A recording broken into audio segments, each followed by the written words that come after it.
వదిన 4 రోజులు రెస్ట్ కావాలి. దేనికి? థాయిలాండ్ వెళ్తున్నా, పాస్పోర్ట్ వచ్చింది థాయిలాండ్ వెళ్తున్నా. థాయిలాండ్ దేనికి సంతోష్? థాయిలాండ్ అంతా నొప్పులు ఉంది, దాని గురించి అందుకనే మసాజ్ చేయించుకున్నాను. 4 రోజులు రెస్ట్ తీసుకున్నాను. నీకు బాడీ మసాజ్ కావాలి, బ్యాక్ మసాజ్ కావాలి, దానికోసం థాయిలాండ్. మరి ఇక్కడైతే మేము బాగాలేదు, ఇక్కడ ఏం రిక్లైనర్స్ కానీ ఏం నచ్చట్లేదు. థాయిలాండ్ అయితే బాగా మసాజ్ చేస్తారు అంత అంతే. నీకు థాయిలాండ్ లో ఉన్న ఫీలింగ్ నేను తెప్పిస్తాను కదా, నువ్వు పదండి. చూద్దాం. సంతోష్ ఈ చైర్ లో కూర్చో. నువ్వు థాయిలాండ్ మర్చిపోతావు. ఈ చైర్ లో ఏం లేదు అసలు. సైడ్ బటన్ ప్రెస్ చెయ్యి. థాయిలాండ్ గుర్తు రాకూడదు అసలు.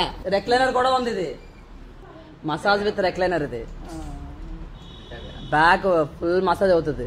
బ్యాక్ పైన అనద్దు, వర్క్ స్ట్రెస్ అనద్దు అసలు. ఆ థాయిలాండ్ వెళ్తాం. ఇది బాగుందా? ఇదే బాగుందండి. 1,40,000 పెట్టిన అక్కడ కండి, ఇక్కడే బాగుంది. బాగుంది కదా అమ్మయ్యా, డబ్బులు మిగులు మా వరదికి. సూపర్ అండి,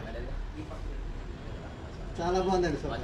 చూసారు కదా, మా మరిది అయితే రిలాక్స్ అయిపోయాడు. మీరు కూడా రిలాక్స్ అవ్వాలంటే థాయిలాండ్కి వెళ్ళి అవసరం లేకుండా ఇక్కడే చూస్తున్నా కదా, బ్యాక్ మసాజ్ అవుతుంది. ఇదిగోండి చూస్తున్నారా, నా చేయబడుతుంది చూడండి. ఇదిగోండి ఇక్కడ అంతా కూడా మసాజ్ రోల్స్ అనేవి ఉంటాయి. పవర్తో అవుతుంది ఇది. మసాజ్ అయితే మాత్రం చాలా బాగుంటుంది. బ్యాక్ పైన అయితే మాత్రం దెబ్బలు తగ్గిపోతుంది. అసలు రిలాక్సేషన్ అయితే మాత్రం అసలు ఆట్సం ఉంటుంది. ఆహా, ఈ ఫీల్ అనేది పడుకున్న వాళ్ళు మాత్రం చెప్పగలరు, లేదంటే కూర్చున్న వాళ్ళు చెప్పగలరు. నేను చెప్తే మీకు తెలీదు, వచ్చి చూసుకొని పోండి.